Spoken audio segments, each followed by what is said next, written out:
Salut tout le monde, très urgent. Cette vidéo concerne l'emprisonnement du journaliste Abdoul Niang concernant la disparition ou l'assassinat d'un autre journaliste qui s'appelle Birama Touré. Je m'adresse au procureur Touré de la commune 4. Le journaliste Abdoul Niang qui avait été emprisonné, après sa sortie, il dit qu'il ne va jamais pardonner le procureur Touré. J'aimerais que tous les peuples de l'AES écoutent cette vidéo. Vous allez comprendre qui est ce voyou. Dans ces derniers temps, beaucoup de gens ont vu le vrai visage du journaliste Abdoul Niang.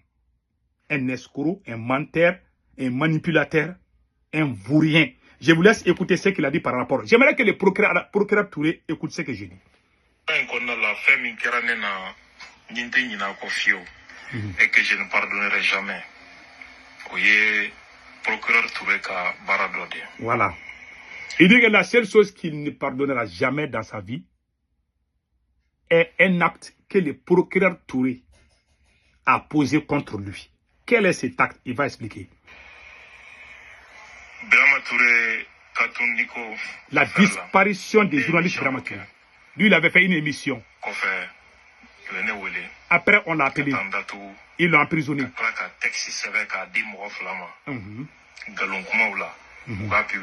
Voilà, voilà. Il accuse le procureur. Je vous ai dit, ce gars-là a toujours problème avec tout le monde. Tantôt, il a problème avec les wahhabistes. Tantôt, il a les problèmes avec les sunnites, les musulmans. Tantôt, il a les problèmes avec ses camarades.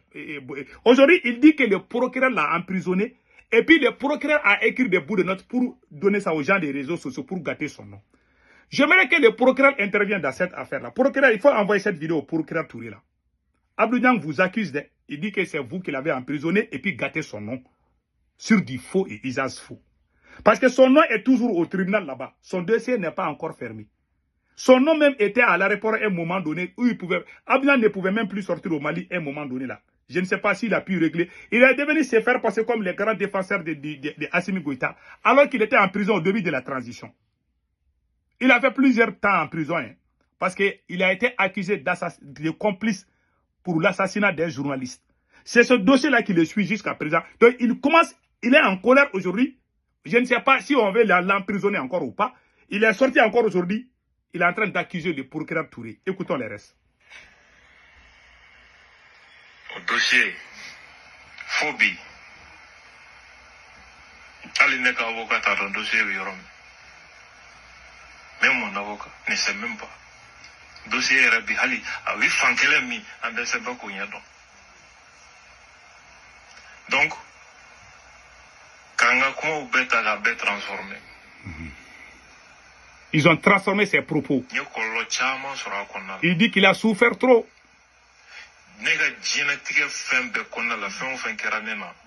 Je pardonne tout, sauf ça.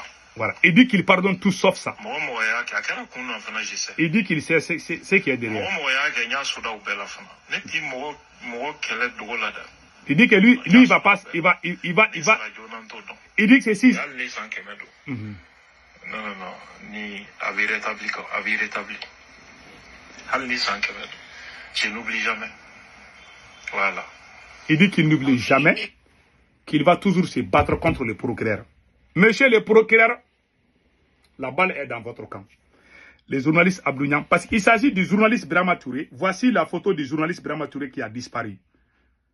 Voilà. Ce journaliste, l'un des plus grands journalistes du Mali, qui a disparu quand Ibeka était au pouvoir. Le journaliste Birama a disparu. Et Abdoul Niang a dit dans une de ses vidéos que les enquêteurs ont dit, ou je ne sais pas, c'est le tribunal qui a dit que c'est Abdoul Niang qui a appelé ces journalistes pour les livrer au service de renseignement du président Ibeka. Le fils du président Ibeka. Ce sont eux qui ont mis fin à la vie de ce monsieur que vous voyez ici. Donc lui, son nom est dans ce dossier. C'est pour ça que quand je vois les gens parler d'Abdoul Niang, vous ne connaissez pas ce gars-là. Ce gars, à cause de l'argent, à cause de son intérêt, il est prêt à tout dans la vie. Donc aujourd'hui, comme il a fait la prison, on lui a mis en liberté provisoire. Il n'arrive pas à digérer cela. Il sort de son silence. Il s'attaque même au procureur, au grand procureur Touré. Pourquoi Abdou Niang a été emprisonné? Je vais vous expliquer les faits. Quand on a arrêté un général de l'armée malienne, l'ancien patron du service de renseignement du Mali, quand on l'a arrêté, Abdou Niang est sorti dire que lui, il connaît comment le monsieur a été ripé. Puisque c'est un journaliste qui a été éliminé. Donc on est en train de faire des enquêtes, parce que lui, sa bouche là, c'est la bouche d'Abdou Niang qui va lui créer des problèmes. Il a dit ce qu'Abdou Niang a dit contre Wave. Abdou Niang est sorti dire que Wave travaille avec les terroristes. La compagnie Wave là, Wave Mali là, je ne sais pas, Wave Mali, Wave. Abdou Niang a accusé. Le même Abdou Niang est sorti dire que ce monsieur, ce journaliste là, sa disparition, que lui il connaît de A à Z. Que lui il connaît ça plus que le service de renseignement même. Donc le procureur a appelé de s'expliquer. Après, ils ont fait des enquêtes, ils ont dit que c'est Abdou Niang lui-même qui a éliminé ce monsieur. C'est lui, Abdou Niang, qui est à la base de la mort de ce monsieur. Donc il a été mis en prison. Quand on l'a emprisonné, nous tous, on s'est battus. Moi-même, je me suis battu pour qu'il sorte. J'avais pitié de lui. On allait demander pardon pour qu'on le libère, pour qu'on lui donne liberté provisoire. Quand on a donné liberté provisoire, il a changé de camp. Parce qu'à cette époque, il était contre Assimi Goïta. Quand il a fait la prison là, après sa sortie de prison là, quelques temps après, il a commencé à soutenir Assimi Goïta. Pensant qu'on va fermer le dossier là. Il a fait plusieurs mois, il soutient Assimi Goïta. Le dossier est toujours au tribunal, le dossier n'est pas fermé. Il est fâché. Il est en train de dire qu'il a même fait une vidéo que lui ne comprend pas, que lui il se bat pour le Mali. Pourquoi on ne ferme pas le dossier? Le tribunal a dit net. Donc le dossier là le suit. Il a peur maintenant. C'est lui qui a dit qu'il connaît les gens qui ont éliminé ce monsieur. C'est Abdou Niang lui-même qui a dit ça dans une radio, lors d'une émission. Comment dans un pays sérieux, toi tu sors, tu dis que tu connais celui qui a mis fin, ou bien celui qui a ripé. Je ne vais pas toujours répéter les mots là, sinon ils vont signaler ma vidéo. Toi tu sors publiquement. Quelqu'un a été ripé. Voilà. Lui, il a été ripé, comme vous voyez les mots écrits, ripé là. Lui, il a été ripé. Toi, tu sors, tu dis que tu connais les détails. Mais le procureur va t'appeler. Dja, lui-même, il fait partie. Il avait peur. Donc, quand on parle du nom de ce monsieur, Abdou Niang tremble. Il paraît que c'est Abdou Niang qui l'a appelé pour le libérer à ces gens qui l'ont ripé. Donc, il a été accusé. Donc, il a fait semblant d'aider Assimi Goïta. Il défend la transition. Il défend Vive AES. Mais son dossier là est toujours là-bas. Le dossier là n'est pas fermé. Donc il est fâché aujourd'hui. Voilà pourquoi il est sorti accusé de procureur. Que lui, il ne peut pas rester comme ça. Parce qu'il sait que tôt ou tard, là, le dossier là peut revenir contre lui. Il a tout fait en 2024 ou 2023. Abdou Niang a écrit une lettre. Il a adressé ça à Assimi Goïta pour qu'on puisse fermer le dossier là. Il ne peut pas dormir. Les militaires savent que Assimi sait que Abdou Niang était malhonnête. Et ils n'ont pas fermé le dossier là. Voilà pourquoi aujourd'hui il est inquiet. Il ne sait pas quand est-ce qu'Assimi Goïta va tomber. Si Assimi Goïta tombe, les mêmes dossiers ne peuvent pas revenir. Comment toi tu peux dire que tu connais plus que les services de renseignement même? Voilà pourquoi on l'a arrêté. C'est le même Abdou Niang qui a menti. Chaque fois, c'est sa bouche qui lui crée des problèmes. Dans ces derniers temps, j'ai même vu certains Burkinabés sortir dire qu'Abdou Niang, ce qu'il dit, c'est pas vrai. C'est le même Abdou Niang. C'est à cause du même Abdou Niang que notre camarade Ben Le Cerveau a été mis en prison. C'est Abdou Niang qui a dit que notre camarade Ben Le Cerveau a été emprisonné parce qu'il travaillait avec les terreaux. C'est Abdou Niang qui a dit ça. Dans une émission. C'est le même Abdou Niang qui a dit dans une vidéo que lui, il connaît les noms d'un politicien. Que lui, Abdou Niang, il a entendu un politicien en train de dire qu'ils vont appeler les terreaux contre Assimi Goïta. Je lui ai dit, pourquoi tu n'as pas porté plainte contre ces politiciens? Écoutez ce qu'Abdou Niang même a dit.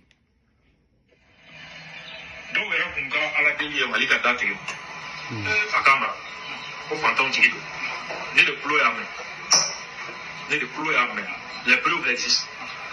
Les preuves existent. Avec un don où il faut qu'on nous dise que quelle année politique qu'on m'a pas beaucoup de choses, mais qu'on ferait des métiers pour quelle année m'a fait. C'est le président d'un parti. Avec politique, la réalité s'en dit. Le président d'un parti. Les preuves existent encore. Les preuves existent toujours. Avec un don où il est malien. Vous avez tous entendu? Il dit que lui-même a les preuves. Il a les preuves. Un politicien était au téléphone avec les terreaux. Il dit qu'ils vont mettre les terreaux contre Bamako. Il a dit ça. Pourquoi on n'a pas arrêté? Ce type-là est un danger même pour l'AES. Il a dit ça il n'y a même pas 3 ou 4 mois. C'est le même Abdou Niang. C'est le même Abdou Niang qui est sorti dire que si les Russes viennent au Mali, là, ils vont aller massacrer les populations civiles. C'est le même Abdou Niang qui applaudissait quand la CEDEAO voulait intervenir pour frapper le Mali. C'est le même Abdou Niang qui a juré qu'il ne va jamais soutenir Assimi Goïta. Mais quand il est sorti de la prison, il a changé de cap. Aujourd'hui encore, c'est le tour du procureur. Chaque jour, il a problème avec X ou Y. Voilà son problème. Donc, le procureur a fait son travail. C'est Abdou Niang lui-même le problème. Donc, son dossier d'assassinat, là, ça est toujours au tribunal là-bas. Ce n'est pas fermé. En bon entendeur, salut.